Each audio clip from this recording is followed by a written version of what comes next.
In the last part we have discussed exercise 3.4.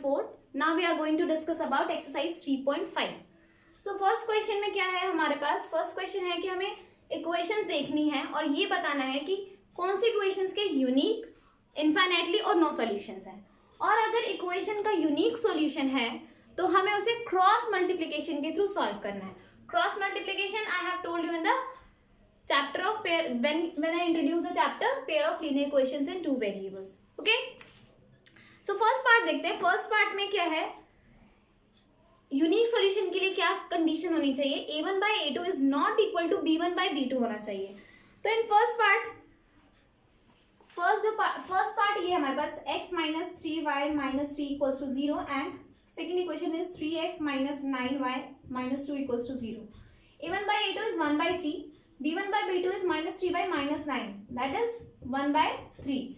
तो a1 by a2 is equal to b1 by b2. अगर ये condition है it means कि ये intersecting solutions नहीं हो सकते, इंटरसेक्टिंग लाइन नहीं है, तो इसका यूनिक सॉल्यूशन नहीं होगा.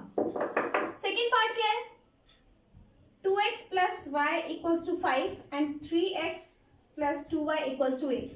यहाँ पे a1 by a2 is 2 by 3 and b1 by b2 is 1 by 2. यहाँ पे ये इक्वल नहीं है, इट मीन्स इसका क्या होगा, यूनिक सॉल्यूशन होगा.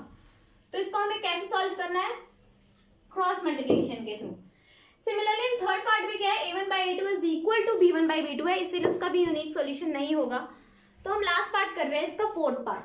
तो फोर्थ पार्ट में आप देख रहे हैं a1 by a2 is 1 by 3 and b1 by b2 is 1. तो a1 by a2 is not equal to b1 by b2. तो यानी कि ये इंटरसेक्टिंग लाइंस है और इनका सॉल्यूशन कैसा होगा, यूनिक, यानी ओनली वन सॉल्यूशन. ओके, तो क्रॉस मल्टीप्लिकेशन के लिए सबसे पहले हम वैल्यूज लिख ले लेते हैं, a1 a2 b1 b2 and c1 c2 की. तो a1 a2 की क्या है हमारे पास, ये सारी values. a1 is 1, b1 a2 is 3, b1 is -3, b2 is -3, c1 is -7 and c2 is -15. Okay, cross multiplication के लिए मैंने क्या बताया था, x y एंड 1. स्टार्ट किससे करना है, b1 b2 then c1 c2 then a1 a2 and finally b1 b2. Multiply कैसे करना है, b1 c2 then minus b2 c1, ऐसे ही करना है. तो ये हमारे पास हो जाएगा x upon b1 c2 minus b2 c1 equals to, बीच में ये सारे इक्वल है आपस में, y upon c1 a2 minus c2 a1 and equals to a1 b2 minus a2 b1. Okay, तो हम इसको सॉल्व करते हैं. इधर x अपॉन हमारे पास क्या है, b1 c2, so b1 multiply by c2, तो -3 इंटू -15 दैट इज 45, 15 3 से 45. Then minus b2 c1 -3 into -7 21 equals to y upon c1 a2, तो 3 7 -21 minus c2 a1 -15 1 -15 equals to 1 upon a1 b2, तो 1 इंटू -3 that is -3 minus a2 b1 3 3 9, so -9. Further solve करते हैं, 45 minus 21 कितना हो जाएगा हमारे पास, 24 equals to y upon -21 plus 15 equals to 1 upon -3 plus 9. x upon 24 है हमारे पास, y अपॉन कितना हो जाएगा, 21 प्लस 15 कितना होगा हमारे पास, 6 -6 एंड 9 -3 6. कंपेयर करेंगे हम x बाय 24 को 1 बाय 6 से एंड y बाय -6 को 1 बाय 6 से. तो x की वैल्यू हमारे पास आ जाएगी 6 4 जा 24 एंड यहाँ पे हमारे पास y की वैल्यू क्या आ जाएगी, 1 by 6 into -6 that will become -1. Okay, तो हमारे पास ये वैल्यू आ गई x की, x is equals to 4 and y is equals to -1.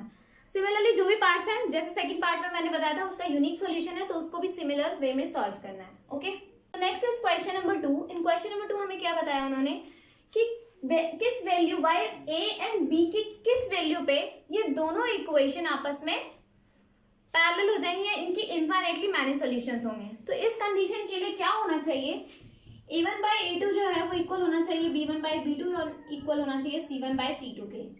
तो हम वही करते हैं.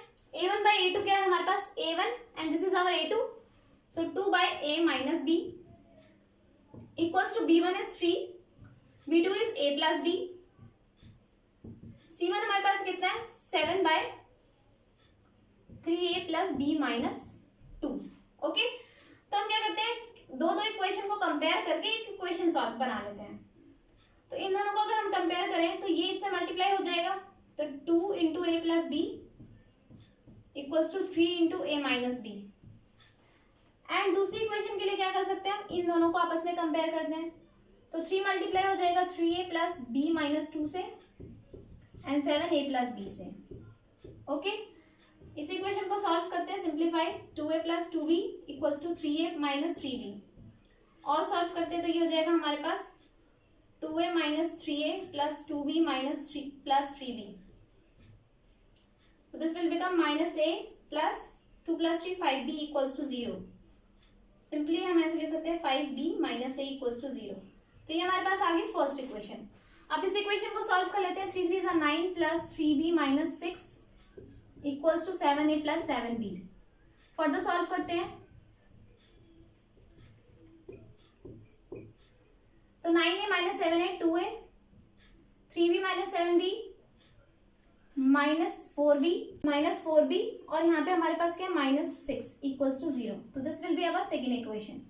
सो हमारे पास ये फर्स्ट इक्वेशन है and this is our second equation. हमें ना क्वेश्चन में बताया नहीं कि किस मेथड से करना है, हम किसी भी मेथड से कर सकते हैं और सबसे सिंपल मेथड होता है एलिमिनेशन मेथड. सो हम इस इक्वेशन को सॉल्व करने के लिए एलिमिनेशन मेथड का यूज कर लेते हैं. तो फर्स्ट इक्वेशन को मल्टीप्लाई कर देते हैं 2 से.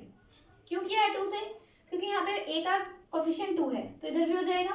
तो ये हो जाएगा हमारे पास 2 5 10b and minus 2a equals to 0. और ये इक्वेशन हमारे पास क्या है, तो ये हमारी हो गई third. This is our third equation and this is our second equation. Okay, तो यहाँ पे हमारे पास ऑलरेडी साइन डिफरेंट है तो हम ऐड कर देते हैं इक्वेशन को. So adding equation third and second. So third equation is 10b minus 2a equals to 0 and our first equation is 2a plus minus 4b minus 6 equals to 0. तो ये cancel out हो गया. 10 minus 4 that is 6b equals to minus 6 is equals to 0. तो 6b is equals to 6 then b is equals to 1. अब यही b की value हम डाल देते हैं फर्स्ट इक्वेशन में. तो 5b minus a equals to 0 है तो b इज इक्वल्स टू हमारे पास कितना आया 1. तो 5 इज इक्वल्स टू हो जाएगा हमारे पास a. तो a की वैल्यू आ गई हमारे पास 5 एंड b की value 1. Okay, this is our second part. Second part में उन्होंने क्या कहा हमें कि k की किस वैल्यू पे इन दोनों इक्वेशंस में कोई सॉल्यूशन नहीं होगा. तो फॉर नो सॉल्यूशन इक्वेशन हमारी कंडीशन क्या होती है, a1 by a2 is equals to b1 by b2 but not equals to c1 by c2. तो a1 हमारे पास क्या है 3, a2 क्या है हमारे पास 2k minus 1 is equals to b1 हमारे पास क्या है 1 एंड b2 क्या है हमारे पास k minus 1. Only one equation क्योंकि हमारे पास एक ही वेरिएबल है तो हम इसको क्रॉस मल्टीप्लाई कर देते हैं. 3k minus 1 equals to 2k minus 1 that will become 3k minus 3 equals to 2k minus 1. 3k minus 2 minus 3 plus 1 equals to 0. 3k minus 2k is k minus 3 plus 1 is minus 2. Then k will be 2. तो k की कौन सी value 2 value पे ये दोनों equations parallel lines हो जाएंगी, मतलब no solution. Next question हमारा थर्ड क्वेश्चन में क्या कहा उन्होंने कि हमें solve the equations bye substitution and cross multiplication method. तो सब्स्टिट्यूशन का तो हमें पता ही है कैसे सॉल्व करते हैं. हम क्रॉस मल्टीप्लिकेशन से भी एक बार कर लेते हैं, वैसे वो भी हमें पता है.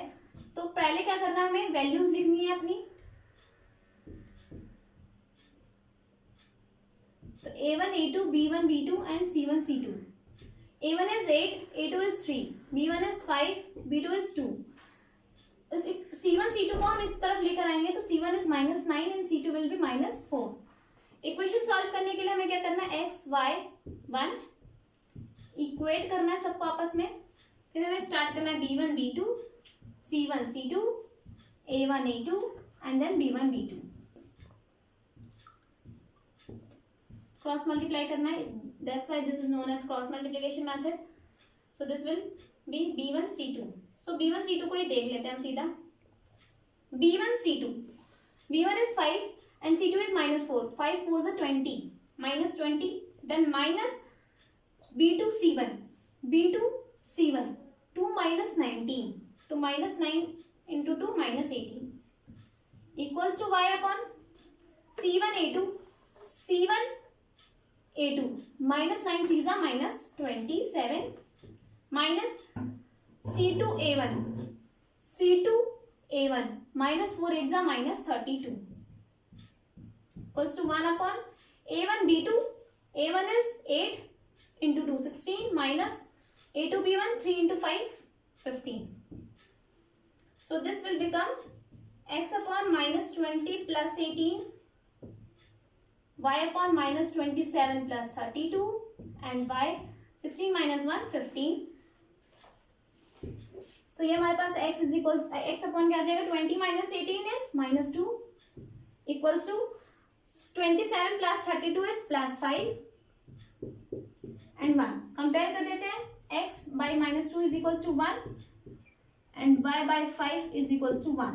So x will be -2 into 1, that is -2 and y becomes 5 into 1, that is 5. Okay. So next question हमारा फोर्थ क्वेश्चन में क्या करना है, हमें इक्वेशंस फॉर्म करनी है एंड सॉल्यूशन हम किसी भी मेथड से फाइंड आउट कर सकते हैं. तो फोर्थ क्वेश्चन का फर्स्ट पार्ट है हमारा, a part of monthly hostel charges is fixed and the remaining depends on the number of days one has taken food in the mess. When a student A takes food for the 20 days, तो let कर लेते हैं कि fix charge है इसका y. So let the fix charge be x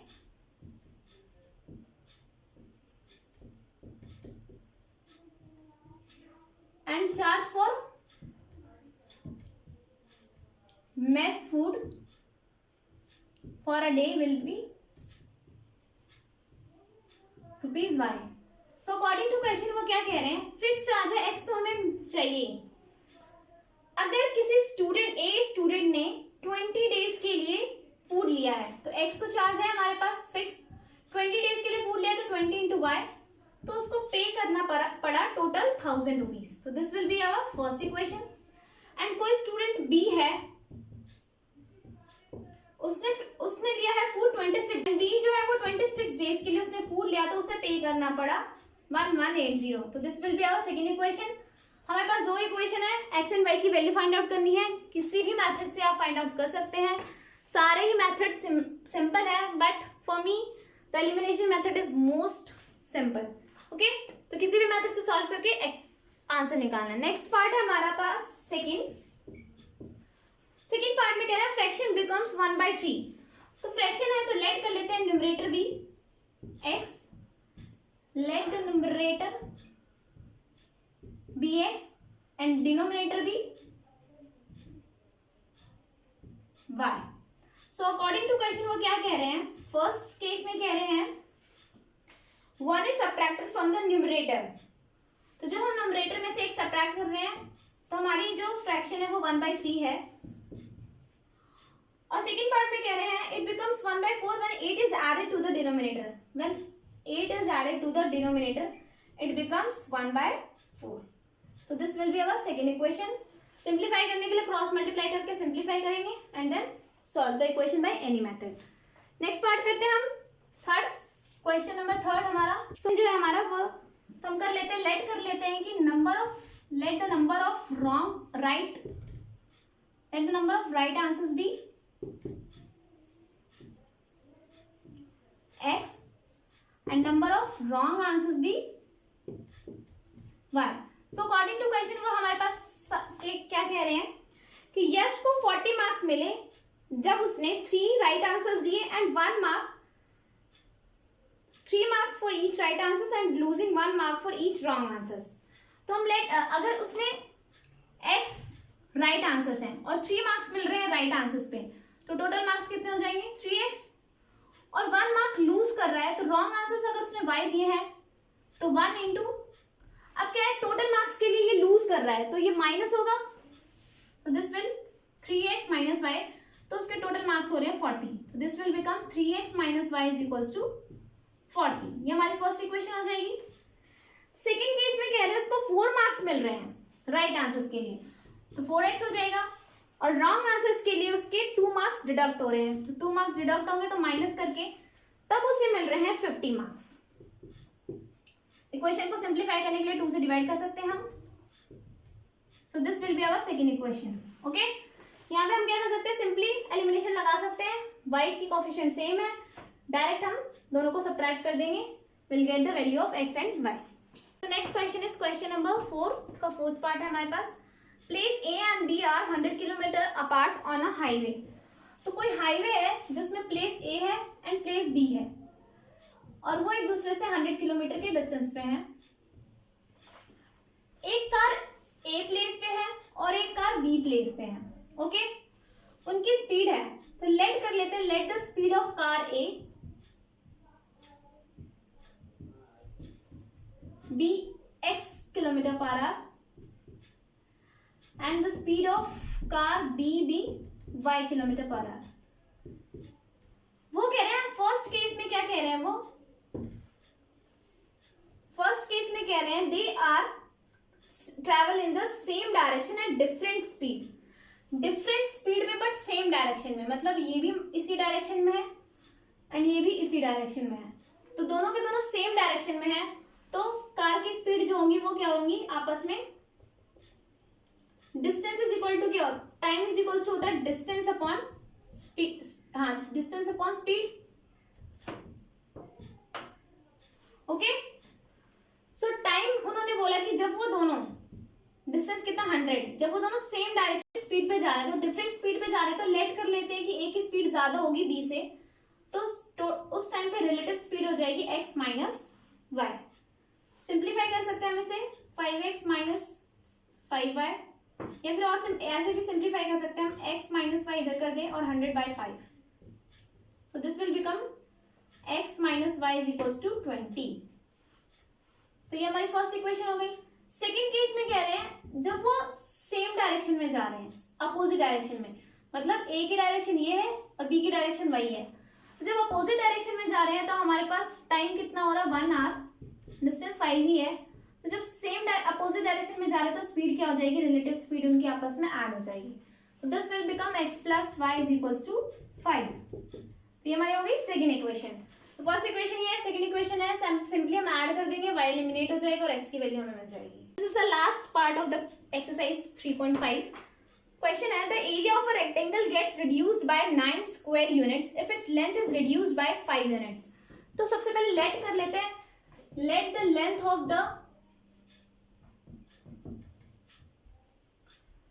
the rectangle be x, और उसकी breadth क्या ले लेते हैं हम y। तो क्वेश्चन में क्या कह रहा है, the area of rectangle gets reduced, तो एरिया क्या होगा, वैसे एरिया होता है लेंथ इनटू ब्रेड्थ, तो area will be x into y। So according to question वो कह रहे हैं अगर हम लेंथ को 5 यूनिट्स रिड्यूस कर दें, length is x, reduce means x minus 5, and breadth को इंक्रीज कर दे बाय 3, तो उनका जो एरिया है, तो एरिया मतलब अभी आपस में मल्टीप्लाई हो जाएंगे, तो उनका जो एरिया लेंथ इनटू ब्रेड्थ वो ओरिजिनल एरिया से रिड्यूस हो जाएगा 9 स्क्वायर यूनिट। ओके, तो इसको हम सॉल्व कर सकते हैं, कैसे करेंगे, अब इसको सिंप्लीफाई करते हैं। तो पहले x into y, x plus 3x, 5 into y minus 5y and minus 15, x y minus 9, इधर भी x y इधर भी x y कैंसिल आउट हो जाएगा, 3x minus 5y minus 15 minus 9 इधर आके प्लस 9 इज इक्वल्स टू 0, तो 3x minus 5y, 15 minus 9 is minus 6, so this will be our first equation. ये फर्स्ट केस था। सेकेंड केस में क्या कह रहे हैं वो हमें, सेकेंड केस में कह रहे हैं if we increase the length by 3 units, यानी लेंथ को 3 यूनिट्स इंक्रीज किया है एंड ब्रेड्थ को भी इंक्रीज किया है 2 यूनिट से, तो जो उनका एरिया आ रहा है वो ओरिजिनल एरिया में क्या हो जा रहा है, 67 यूनिट्स इंक्रीज हो रहा है। तो इसको भी सेम करेंगे, x into y, x into 2, 3 into y plus 3 into 2, X Y plus 67, X Y is cancelled, 2x plus 3y plus 6 minus 67 equals to 0, so 2x plus 3y, 67 minus 6 is 61 equals to 0. This will be our second equation. So first equation यहाँ पे है and second equation ये है। दोनों को आप substitution method, elimination method या cross multiplication method किसी भी method से solve करके इसकी value निकाल सकते हैं। तो this is our last part of the question, exercise 3.5. Thank you so much. If you have any doubt, please ask. Thank you.